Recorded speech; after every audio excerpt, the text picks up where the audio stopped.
Hi everyone, welcome to the live reading of Love, Treachery, and Other Terrors, chapters 9 and 10. I have to apologize, my fancy camera is in the shop, and so you can see the fragmented remains of my office studio behind me, and I am recording using my webcam today, and until my camera comes back from the shop. Anyway, I'm going to go ahead and read chapters 9 and 10 today. Chapter 9 is called A Brutal War. Be prepared for the brutality. Alexander hated snow. They didn't have much snow in Calathea. Flurries and hail every once in a while, but nothing like the Celtic blizzards that buried everything in massive drifts. As a child, he would see snow on the mountaintops and dream about what it was like up close. He discovered, to his chagrin, that it was cold and wet and boring when you'd been staring at it for weeks on end. Nothing could persuade him to leave the safety of the fireside and venture out into the valley. Nothing except Ilona. Even a castle as large as Erskrim became a prison after weeks of confinement, and Ilona was desperate to escape. She invited Alexander to accompany her. He tried to convince her to stay inside, but when he couldn't, followed her out. He couldn't live with himself if she got lost and froze to death in some snowdrift. Of course, Egbert was with her. He was almost like an accessory. He followed whenever she left the castle, never saying a word, but growling at anyone or anything he viewed as a threat. As the three of them passed through the doors, Ilona spotted her brother standing a short distance away. She scooped up a handful of snow and kneaded it into a ball. Then she threw it at Florian, hitting him square in the back of the head. He looped around, but Ilona had ducked out of sight, leaving Egbert and Alexander as the only two suspects. Egbert pointed at Alexander. Before the latter realized he'd been framed, Filbert was holding him down while Florian was dumping armfuls of snow down the back of his tunic. "Unhand him," came Ilona's voice from somewhere above. "Not until we've finished putting this insolent plebeian in his place," Filbert objected. Suddenly, the kings were subjected to a rain of snowballs so thick it blocked out the sunlight. Ilona had turned all the watchmen on the wall against them. "Treacherous wench," cried Florian from beneath the hail. The twins abandoned Alexander and fought their way toward the tower stairs. Ilona peered over the wall and called, "War is upon you, Greek. Best you decide where your loyalties lie." "With you, of course, your highness," Alexander cried. He scooped up a fistful of snow and tore after the kings. The Middle Ages was a brutal time, meaning that ice balls and shots to the face were not forbidden in snowball fights. It was a long and merciless war. In the end, no one was victorious. No one surrendered. The two armies dissolved into smaller factions, some returning to the warmth of their fires, and some returning to their duties. Alexander couldn't believe how warm he was when it ended, considering he was soaked through. It was probably because he hadn't stopped running since the affair began. He stood next to Ilona, on the upper wall, panting slightly as the warriors dispersed. "You fought well," Ilona commented, considering you still have much to learn about winter warfare." "Like what?" Alexander questions. "Betrayal is always imminent," she answered, pelting a snowball into his nose. She ran away, laughing hysterically. Alexander tore after her, snatching her by the hand as she tried to escape. "How are your hands so warm?" she exclaimed. She turned toward him suddenly and took his opposite hand in hers. It was so cold, Alexander marveled she could move it at all. "You should go in," he suggested. She shook her head. "I'd rather freeze to death than spend another moment in that prison." She tightened her hands around his. He looked down at them. Normally he jerked away when someone so much as brushed against him, but for some reason he didn't mind Ilona's touch. It felt good. Very good. He closed his fingers more tightly around hers and stood for a moment looking into her eyes. Her wit always sparkled in her eyes. When he looked at them, he couldn't help but wonder what mischief she was planning. They were lovely eyes, such a clear blue. All the cults had blue eyes, but for some reason Alexander only noticed hers. Standing there, hand in hand with her, drinking in her gaze was a wonderful feeling. It brought about a happiness that filled him completely. He paused. Why? He never experienced a feeling like it before. It was too wonderful to trust. His own gloves were tucked into his belt. He released her hands and offered them to her. "Thank you," she smiled, before tossing them over the wall. Alexander watched as they tumbled into a snowdrift below. "Why did you do that?" Alexander asked helplessly. She took his hands again. "Because I like this better," she answered. Alexander scrutinized her. He couldn't make any sense of her actions. He couldn't make any sense of his feelings. He couldn't make any sense of anything. "Is this why Reuven says that women are incapable of reason?" he wondered aloud. Ilona scowled and jerked away from him. "If there's one thing I've learned from Reuven, it's that the wisest men are often the most foolish."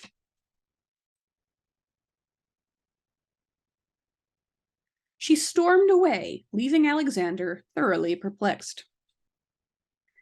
The next day, Ilona seemed to have forgotten the entire incident. She found Alexander early in the morning and asked him to accompany her on a walk. It was warm for the first time in weeks. The icicles that decorated the eaves dripped, causing a tiny rain shower around the perimeter of the roof. The snow had receded here and there, leaving muddy patches in its wake. Alexander let himself absorb the sun's warm caress. It was like experiencing a little taste of Calathea. "Strange as it sounds," Ilona began, "I'm glad we are trapped here." "Weren't you just complaining about being cooped up?" Alexander teased. "Well, yes, but it could be so much worse, she continued. "You saved me, Alexander. I would have died of boredom if it wasn't for you. Brother Joseph was right to boast about you." "Joseph the Younger or Joseph the Elder?" Alexander asked. "Joseph the Dark," Ilona replied casually. Alexander furrowed his brow. "I don't know him," he replied. "You must know him," Ilona objected. "He's been there forever, at least as long as I can remember. He's my godfather, you know." "I only know 2 Brother Josephs at St. Luden's," Alexander answered. "There are 3, Ilona insisted. The Younger, the Elder, and the Dark. I can't believe you haven't met him. He always answers the door for me." "What does he look like?" Alexander tried. He wondered if he knew this 3rd Joseph by a nickname. The friars had to have some way of differentiating their Josephs. "He is the sweetest old man," Ilona answered. "He has the darkest skin of anyone I've ever seen." Considering Ilona lived in a kingdom where most people were whiter than marble, this didn't mean much. He needed a reference. "Darker than me?" he asked. "Oh, much darker," Ilona replied. "His skin is almost black. He's very thin and has a massive gray beard." Now Alexander was thoroughly perplexed. She was describing the Brother Joseph he had met on his escape from Calathea, in the monastery on Cedar Hill. That Brother Joseph had no reason to be in St. Luden's monastery. That Brother Joseph wasn't even human. "How is it possible that you don't know him?" Ilona wondered, "when he's always talking about you?" Alexander had a suspicion that he did know this Brother Joseph, but wasn't sure how to explain their relationship to Ilona. He didn't completely understand it himself. It seemed to him that this Brother Joseph was up to something. He wasn't exactly sure what. Ilona must have noticed the confusion on his face because she said, "After the thaw, we'll go to St. Luden's and resolve this." "Yes," Alexander agreed. "I think that's an excellent idea." She glanced around the courtyard at the muddy puddles and the dripping eaves. Then her expression changed slightly. The amusement left her face, and her cheeks became slightly pink. "You know, you don't have to leave after the thaw if you don't want to," Ilona said. "There isn't any hurry." Alexander glanced sideways at her. "Unless you're still eager to get back to your cart," she grinned. Alexander glanced around at the melting snow and felt his heart starting to sink. He would have to leave soon. He had candles to make and paintings to finish in his own private home, waiting for him where he would be alone. He smirked at the princess, attempting to ignore his heavy heart. "I think you mean your cart. You paid for it, remember? I don't know why you bought a cart only to leave it abandoned on the roadside all winter, but who am I to question a princess?" Her smile broadened. Everything around her seemed to brighten when she smiled. Alexander wondered why he hadn't noticed it before. "No one," she replied, "so hold your tongue." Chapter 10. A Horrifying Realization. Alexander couldn't sleep. He wondered if he would be able to see Ilona again once he left. Then he scolded himself for being presumptuous. She was a princess, not the type of person who would keep the company of a candlemaker unless circumstances forced them together. He left his room and wandered to the chapel. Perhaps God would help him make sense of his tangled thoughts. The halls were completely silent, so that his every footstep seemed loud enough to wake the whole castle. He tried shuffling his feet. It was only slightly better. As he entered the chapel, he was surprised to see Ilona kneeling silently before an image of the Virgin Mary. She seemed deeply absorbed in meditation, so Alexander slipped quietly to the opposite side of the church. He tried to focus on his prayers, but his gaze kept drifting over to her. He wondered what colors he would need to paint her. He could match her lips if he softened scarlet with a bit of white. Her eyes would be simple. He would just use the same blue as he did for the Virgin's mantle. He wondered if she had golden hair like her brother's. He wasn't sure because she was always wearing a wimple. After a while, he stopped thinking about painting altogether and simply drank her in. "Isn't it disrespectful to stare at me when it's God you've come to see?" Alexander jumped as her voice cut through the intense silence. She must have felt his gaze because she hadn't even looked in his direction. Alexander rushed to defend himself, blurting the first thing that came to his mind. "I don't think God minds when we admire his creatures." His face went scarlet before the words finished escaping. Ilona let out a surprised laugh and then startled as the sound of her voice echoed around the room. She pressed her lips tightly together in a futile attempt to contain her amusement. Alexander opened his mouth, hoping he could produce the words that would save him. "Oh, I am sorry, Your Highness. My, Celtic isn't very good." "Your Celtic is perfect," she laughed. "Better than that of most cults. You have a gift for language, you know." Alexander begged God to smite him, right then and there. When a moment passed, and he hadn't been incinerated, he fled the room. He flew back to his chamber and slammed the door behind him. He stood, trembling head to foot, rebuking himself for his stupidity. Why did he say that? Why on earth did he say that? His mind was immediately flooded with alternate responses. Any of them would have been better than what he said. What made the whole thing worse was that he shouldn't have been staring at her in the first place. It was disrespectful, and he was supposed to be praying. That's when Alexander was hit with an awful realization. He was in love. Hopelessly smitten. Ilona was beautiful in mind, body, and soul. He never felt so at home with anyone, and the idea of leaving her was torture. But what else could he do? He was a candlemaker and she was a princess. He was suddenly swept into a reality where he was still a king. He took her home to Calathea and laid the whole kingdom at her feet. He offered her a sun that shone all winter and a turquoise sea that glimmered in its light, a palace three times the size of Erskrim, a library it would take her whole lifetime to read. He would offer her silks and spices from the east, and camels and elephants and one of those long-necked orange and brown-spotted goat things they used to get from Ethiopia. She would be amazed by it all. He would take her in his arms and kiss her perfect lips, and he snapped himself from his fantasy.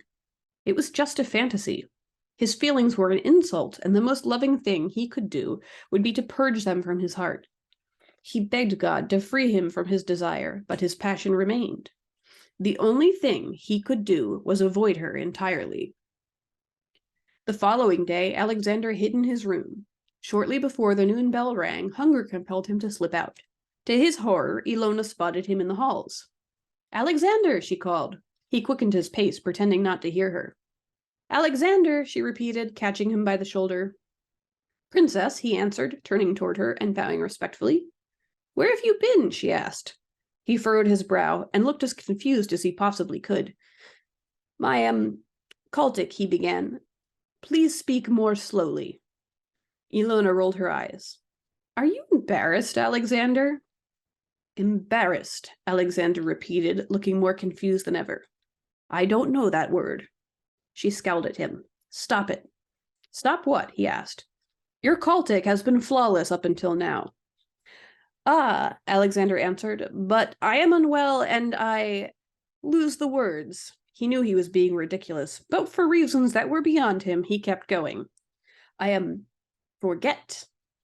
Then Ilona said something he couldn't understand. When his only response was a blank stare, she repeated the phrase more slowly.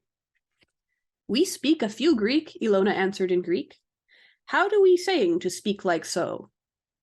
For a moment, Alexander forgot his humiliation and twisted his lips as he tried to conceal a smile. So you speak my tongue better than I am spoken to your tongue? Ilona continued. A laugh escaped him. You speak Greek better than any Celt I've known, Alexander answered in perfect Celtic. And you speak Celtic better than any Celt I've ever known, Ilona answered in her native tongue. Alexander smiled. He was impressed that she knew as much Greek as she did. He wondered when she learned and why she learned. He was about to ask her when he remembered that he was avoiding her. Forgive me, he said, giving her a little bow. I have to go. She looked confused but nodded. Will I see you later? He wished she had just punched him in the nose. Maybe at supper, he answered, and then scurried away before she could say anything else. He did not come to supper that evening. For the next week, Alexander spent most of his time hiding in his room. Occasionally, he encountered Ilona in the halls, and then he kept their conversations brief. It tore him apart. It didn't help that Ilona kept trying to find him. She noticed his aloofness, but no inquiry on her part could produce a reason. One evening, as Alexander sat in his room, with his nose buried in a book, he heard a familiar voice. You're hurting her, my king. Alexander looked up to see Brother Joseph standing by the door. He sighed. He was getting tired of the fairies appearing wherever and whenever they wanted, without warning. He glanced over the top of his book at the old man. I don't know what you're talking about, he grumbled, though he knew exactly what Joseph was talking about. And stop calling me my king. If you feel like distancing yourself is the right course of action, then do it. But tell her why first, Brother Joseph said. Alexander turned red and hid his face deeper in his book. I can't. It would humiliate her. Her? Brother Joseph asked with a hint of a smile. But supposing she isn't ashamed? Alexander let the book fall into his lap and looked at Joseph wide-eyed. Supposing she returns my affections? Supposing? The old monk laughed. Are you completely blind? That would make our parting all the more painful, Alexander continued. Either way, it will be painful. With all due respect, my king, Brother Joseph replied. If you are unwilling to feel pain, you are incapable of love. End of chapter 10. Tune in next time for chapter 11, Upholding Celtic Honor. See you soon!